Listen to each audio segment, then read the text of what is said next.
Hey y'all, if you work in an office setting, you're going to completely know where I'm coming from with this scenario. And if you don't, thank your lucky stars, okay?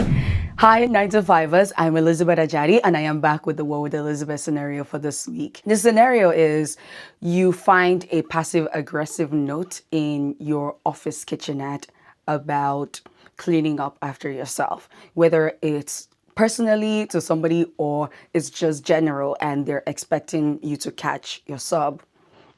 Anyway, when I worked in an office setting, we used to have notes in the different kitchenettes that clearly in bold font and was laminated and left for everybody to see for people to load the dishwasher with their dishes, plates, everything. Whatever, don't leave it in the sink.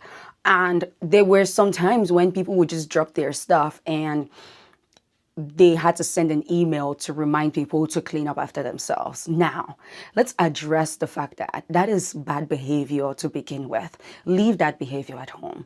Don't bring it to the office. Second of all, there were sometimes challenges where the dishwasher was running and so you couldn't load it, so you had to leave it. So I understood that. But personally, I disliked the fact that they had to send a note to everybody to be able to address it.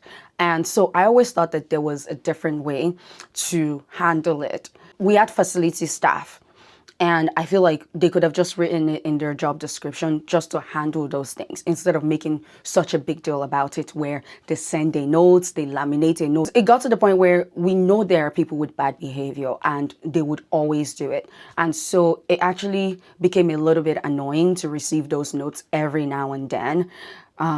It's just like, handle it, okay? This is coming from a personal place. So when I saw this scenario, I was just like, it hit a nerve, it struck a nerve, and some things you don't need to make a big deal out of, and this is one of those things. Just clean up for them. If you're the one, if I get there usually and I'm loading the dishwasher, I just load whatever I see in the sink and like, I don't need to send an email or note to anybody. So let's try to extend grace. Sometimes they don't mean to, sometimes it's just absent-mindedness, and sometimes they're just dirty. I hope you're not that person, and if you are, please change in 2026. See you guys on the next One with Elizabeth Do scenario. Bye.